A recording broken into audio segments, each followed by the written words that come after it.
What's up everyone, my name is Mike, and welcome to another GameCast Rewind. Today I'll be taking a look at Joe and Mac for Switch, Super Nintendo, and Sega Genesis. Enjoy! Yeah, I had heard of Joe and Mac before, but never played it, until now. Jeremy asked me if I wanted to save some cave babes, and I said sure, why not? Plus, there's dinosaurs. Babes and dinosaurs. Perfect ingredients for a video game. Developed and published by Data East, Joe and Mac, otherwise known as Caveman Ninja, was released for arcade and Super Nintendo in 1991.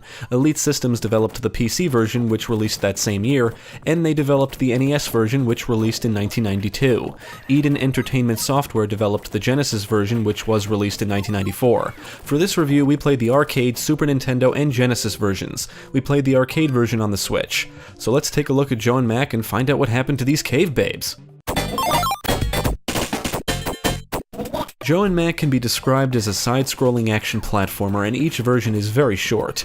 There are 3 difficulty modes in the Super Nintendo and Genesis versions, and the Super Nintendo game includes a map screen. This version also includes a 2-player Super Game mode where both players can jump on each other's heads and attack each other.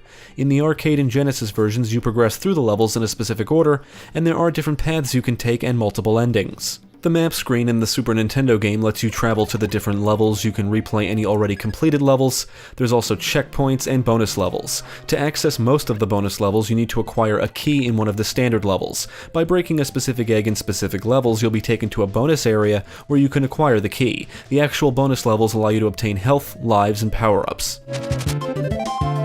All 3 versions can be played solo or cooperatively, and in all 3 you can walk, jump, twirl jump, and jump on enemies. In the Super Nintendo version you can run, roll, and ride on top of enemies. In the arcade and Genesis versions you can't run, roll, or ride, but you can charge up your shots to make them more powerful, but if you charge them up for too long you'll get tired and lose health. You can also pick up and throw each other. In the arcade version, you will slowly lose health as you play and must eat food to restore your health. In all 3 versions, fallen enemies will drop food and power-ups, and in the Super Nintendo version, they can drop lives. Eggs can also house these items, so you'll want to break any you come across, but they may also contain enemies, so be careful.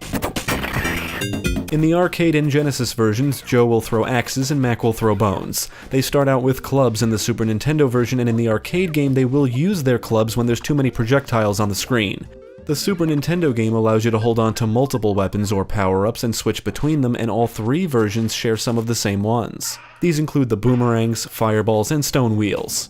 Exclusive to the arcade version is electric sparks and doppelgangers, and if you drink hot sauce you'll become temporarily invincible and breathe fire. In the arcade and Genesis versions you can acquire dinosaur teeth.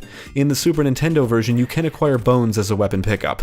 All weapon pickups act as projectiles and are more powerful than the default weapons. Now, the arcade and Genesis versions are much more difficult than the Super Nintendo version. However, since it was originally an arcade game, you can add coins in the arcade version, so making it to the end shouldn't be very difficult. No matter what version you play, the levels are all short. You can get to the end of each one in under a minute. There is some platforming here and there, and you'll have to watch out for hazards like boulders, fire, lightning, and water. The Super Nintendo version is easier for a bunch of reasons, which also means it's more accessible. Being able to replay through levels to stock up on health and power-ups is very helpful. Although the platforming in this version is a bit wonky, it's not always clear where you can or can't land. There are some levels that are not shared between the arcade/Genesis and Super Nintendo versions, like the one where you can ride on dinosaurs, but most are. Most levels have you navigating left to right, and others are more vertical.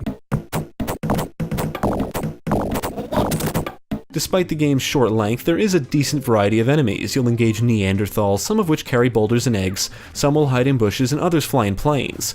Pteranodons will fly around and swoop at the protagonists, and some of them carry eggs and boulders.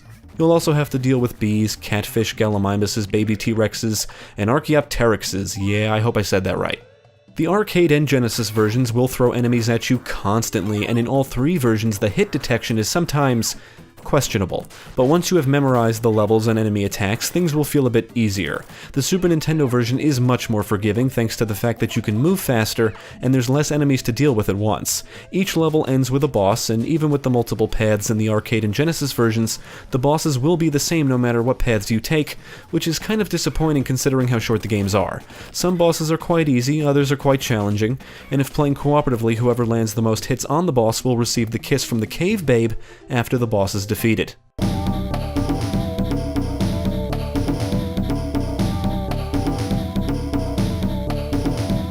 There are differences between the versions, and the Genesis game is closest to the arcade version. The story goes that a bunch of Neanderthals kidnap the cave babes. In the Super Nintendo version, they scare the babes, at least according to the text in the intro, and that's pretty much all there is to the story. We would say the arcade version is the best looking out of all of them, but the Switch port is just blurry. And no, we did not apply any of the retro filters. All three versions contain plenty of color, the sprite work is well done, and the facial animations for the protagonists and enemies is sometimes humorous. The backgrounds are nice, and there's some excellent parallax scrolling going on in the Super Nintendo version. The music sounds good in the arcade version, great in the Super Nintendo version, and poor in the Genesis version. All the tunes are upbeat, catchy, and whimsical, and many of the tunes can easily get stuck in your head. The sound effects are average. There's a nice whack sound when you hit enemies, which is somewhat satisfying, and the enemies will make all kinds of noises. We didn't experience any technical issues in the arcade and Genesis versions, but we did experience frequent frame rate dips in the Super Nintendo version. We had a great time with Joe and Mac, and out of all three versions, we feel the Super Nintendo game is the best, mainly because it's much more accessible and it doesn't feel as cheap. Even with the few flaws the game has, Joe and Mac is a charming experience no matter which version you decide to play. We played through the Super Nintendo version first, and after realizing how short it is, that's when we decided to play through the others, so I guess our biggest complaint is the length. It's fun to play and we just wish there was more to it. Ultimately, we would recommend Joe and Mac to anyone who enjoys action platformers. If you don't cheat, the Genesis version may take you a while to beat due to the difficulty, and you can plow through the Super Nintendo and arcade versions quite easily. Unfortunately, the Switch port of the arcade version could be a lot better. It was released by Johnny Turbo's Arcade, you cannot remap the buttons, and the presentation is just blurry without any filters applied. Regardless, the game is still fun and you can play it on the go, so there's that. Definitely check out Joe and Mac.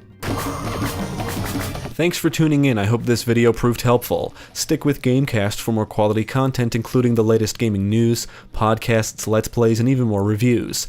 Be sure to check out my channel Gaming Pastime for new game reviews released every week. My name is Mike, and I thank you for watching.